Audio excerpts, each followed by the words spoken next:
السلام عليكم ورحمة الله وبركاته. شكون اللي مازال ما جربتش الدوبارة؟ دوبارة الفول، دوبارة الحمص، شكون اللي مازال ما جربتهاش؟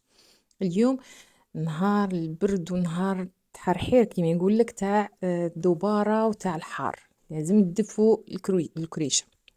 هنا انا درت دوبارة ودرت هذا الفول كيما يقولوا المدمس المصري. هنا نبداو على بركة الله في طريقة التحضير تاع الدوبارة تاعنا. اول حاجه انا كنت راح نديرها غير بالفول. هنا الفول هنا نشمختو بليله من قبل. كاين اللي يديروا مباشره يحطوا انا تاعي جات في هذيك الحشرات تاعو، هذيك انا ما نحملهاش. نقيت تنقي حبه حبه تنقي حبه حبه، هذه هي. باش مهم غسليه يخرج صباح كامل خارج، دير له شويه خل يخرج كامل هذاك الاخر، واللي ما يخرجش خرجيه هكا بالموس حتى تنقي الفول تاعك، باش تضمني شويه تاكلي فول نظيف على عينك، على هاك ما تاكلوش تاع برا تاع الدار. نقي حاجه على عينك، نقيه مليح ومن بعد نعاود نزيد نشلو مليح قبل ما نطيبو، خاطر هذاك السوس لازم كامل يطير. كما قلت لكم نعاود نزيد نشلو مليح حتى يولي الماء تاعو كيما راكم تشوفوه هنا صافي الله يبارك. والحبات اللي شفتو تشوفوهم مازال ما تنفخوش مليح نحوهم.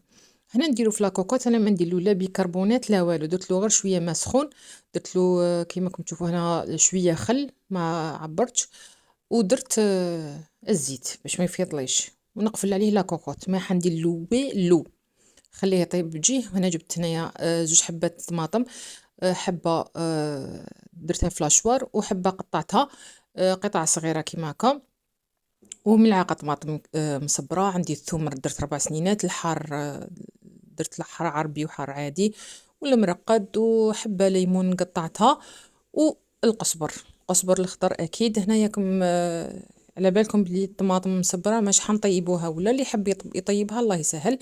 هنا خلطهم كامل، نخلطهم. انا الطماطم اللي جابها لي هذه المره يابسه ماهيش حمراء، حاولوا نتوما برك تختاروا حبات يكونوا طيبين باش تجيكم مليحه اكثر. انا الحبات اللي جاوهم لي الطماطم يابسه ماهيش حمراء كامل.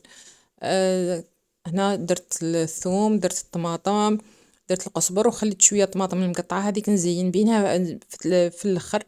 درت شويه خل، وهنايا ندير زيت الزيتون، اكيد لازم زيت الزيتون، فلفل كحل. هنايا فلفل احمر كيما قلت لكم على جال الطماطم تاعي ماهيش حمراء. هنا شويه قزبر والكمون، اكيد الكمون انا درت ملعقه تقريبا معمره تاع ملعقه قهوه. خلطهم ونحطهم بجيه حتى يطيب لي الفول، يعني تتشرب ديك النكهات كامل يدخلوا في بعضهم بعض. خلطوهم مليح برك وحطهم بجيه. هنايا نسيت الملح، تفكرتو درتو هنايا قدامكم راكم تشوفوا فيه. هنا بعد ما طاب لي الفول تاعي نجي نحط هاد التتبيله هذه والطماطم نحطها في صحن التقديم باش نجيب الفول نضيفه. هنايا شوفوا تقريبا الفول طاب والماء تاعو بقى غير شويه، ما خليش يعني فيه مرقه بزاف، هو ما يجيش فيه المرقه بزاف باش يجي بنين.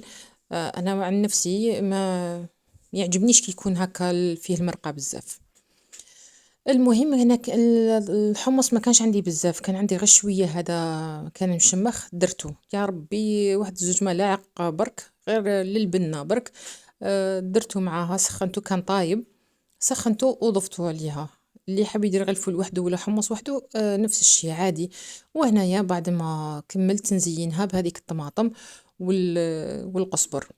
اللي حاب يدير البصل الخضر يدير. هاد الاضافات اختياريه، يعني هي الحق هذا واش يجي فيها مي اختياريه. انا ما ناكلش الدباره. هذاك الفول اللي بقى درتو فول مدمس على الطريقه المصريه، بزاف بنين عجبني، ما صورتوش على بالي بلي ما كاش اللي يهتم به، مي صدقوني بزاف بنين. شوفوا الدباره تاعنا ما شاء الله، اللي ما يحبش الدباره غير يجربها واكيد راح يعجبكم. نتلاقاو في وصفات اخرى ان شاء الله. سلام.